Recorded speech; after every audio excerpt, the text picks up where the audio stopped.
Welcome back to the deep dive. You know that specific feeling when you overhear something just so bad, so tone deaf, you kind of wish the floor would just swallow you up. Oh, yeah. Or maybe swallow them up.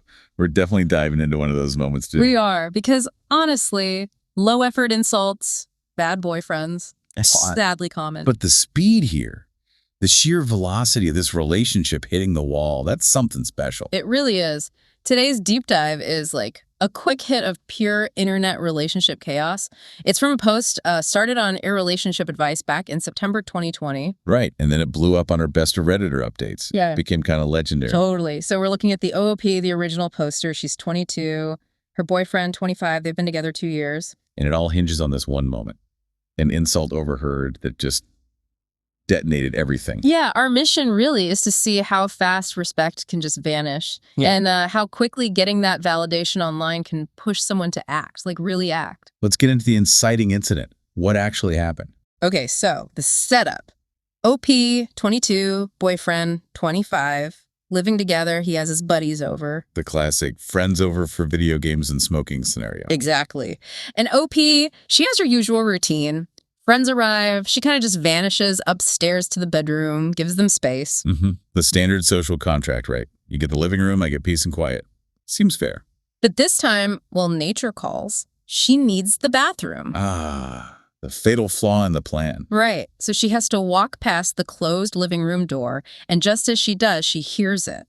The trigger word. Her name. Her name. And she stops. Frozen. And okay, let's be clear. Rule of the universe. Yeah. If your name is uttered behind a closed door, you just happen to be walking past. You have a sacred right, maybe even a duty to listen in.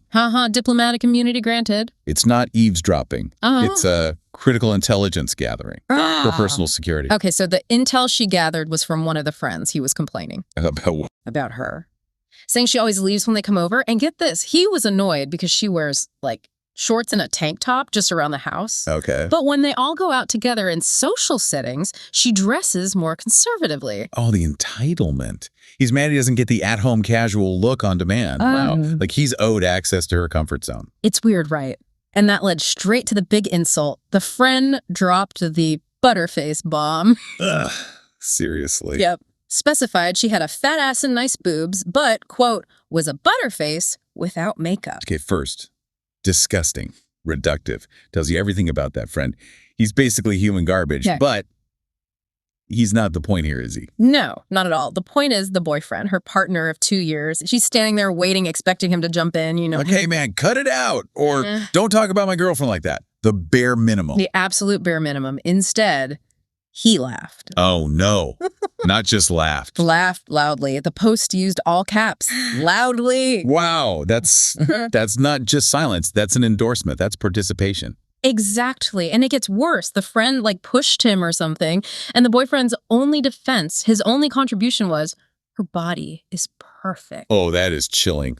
That right there, he didn't defend her. Her face, her feelings, her dignity. Nope. Nothing. He defended the parts, the assets, the things he presumably enjoys.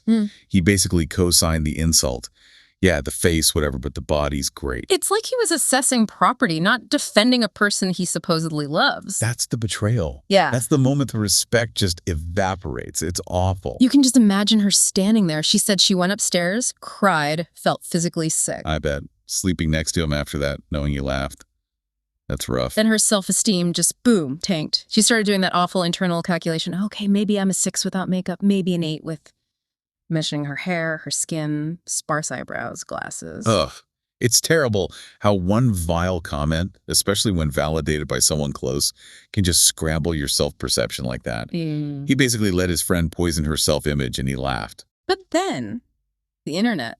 She posted her story. And she said she read every single one of the replies. Ah, the power of the collective. Sometimes you need that external reality check. Totally. She admitted breaking up hadn't even crossed her mind initially, which is also kind of sad, right? It is. It shows how maybe things weren't great already or how normalized his lack of support might have become. Could be. But reading those comments, especially, she said, seeing other men saying they'd never let a friend talk that way about their partner. That's huge, that comparison. Seeing that what she experienced wasn't normal, wasn't acceptable. And it gave her the confidence, the push she needed to actually confront him. Good for her. Yeah. And Reddit advice can be, well, it can be varied. Oh, it ranged. Some was practical, like, just tell the friend he's not welcome anymore. Simple. The reasonable approach. But some comments were pure gold. Just gloriously dramatic. Please tell me there was physical comedy involved. One commenter shared their actual bucket list goal. Tossing someone out my door like a bouncer. Huh. Yes. Imagine OOP just grabbing the friend mid-complaint. Yet. Sorry, boyfriend. Gotta fulfill a lifelong dream. Hope your flower bed is soft. The visual is just perfect. So, okay. Armed with Reddit-fueled righteous anger. And possibly dreams of amateur bouncing. 2 days later, she sits him down, tells him she overheard everything, and crucially, she emphasizes that it wasn't just the insult, it was his laughter. That was the real knife twist. And how did Sir Lancelot respond? Let me guess. With grace and immediate contrition. Oh, absolutely not. He went straight for the defensive boyfriend playbook, like speed run. Okay, lay it on us. Chapter 1. Denial. Flat out. That didn't happen. Classic. Gaslight attempt number 1. Make her doubt her own ears. Bold. Didn't work. She had the details, so he switched gears. Chapter 2. Minimization. It was just a joke defense. Bingo. Called it a dumb joke. Said he forgot about it 5 minutes later. Basically implying she was the one making a big deal out of nothing. Right. My lack of concern proves your feelings are invalid. It's insulting on another level. Right. But surely he didn't stop there. Nope. He went for the grand finale. The blame reversal. Chapter 3. The ultimate flip. Oh dear. What now? He told her, get this, that if she cared so much about what his friend thought, she must have some sort of attraction to his friends. Sharp inhale. Wow. Okay. Yeah. That is Olympic level deflection right there. Isn't it? To take her hurt over his betrayal and twist it into her having inappropriate feelings, that's not just deflection. That's like psychological warfare. That's full-blown gaslighting. It's breathtakingly awful. And for OOP, that was it. The final straw. She literally stood up right then and said, we're done. And she made it super clear this is about your reaction, your laughter, your twisting things, not the original dumb comment. Good. Clarity is key. She wasn't ending it over the word Butterface. She was ending it over the complete lack of partnership and the subsequent manipulation. He failed the basic test. Exactly. But of course, he couldn't let her have the last word with dignity. He had to get in one final self-pitying jab. Let me guess. You're just insecure. Or you can't handle the truth. Close. He said, essentially, if she was dumping him just because his friends think she's unattractive, then she was doing him the biggest favor of his life. The martyrdom approach. Poor me, dumped by this shallow person who cares about silly things like respect. Zero self-awareness. Just zero. None. She confirmed she was leaving, moving in with her sister, and walked out. Good riddance. But wait, you said this hit best of Redditor updates? There's more. Oh, yes. The aftermath. He somehow found the Reddit post. Of course he did. Fragile egos are excellent detectives when they suspect they're being talked about. Right. He unleashed a barrage of messages, called her insecure for posting it, accused her of airing dirty laundry. Standard stuff. Predictable. But then, the pièce de résistance, he threatened to sue her for slander. You're kidding. Slander. For an anonymous post on Reddit where she didn't even use his name. That's what she said. She pointed out she hadn't named him, but he just kept going, cussing her out until she finally blocked him.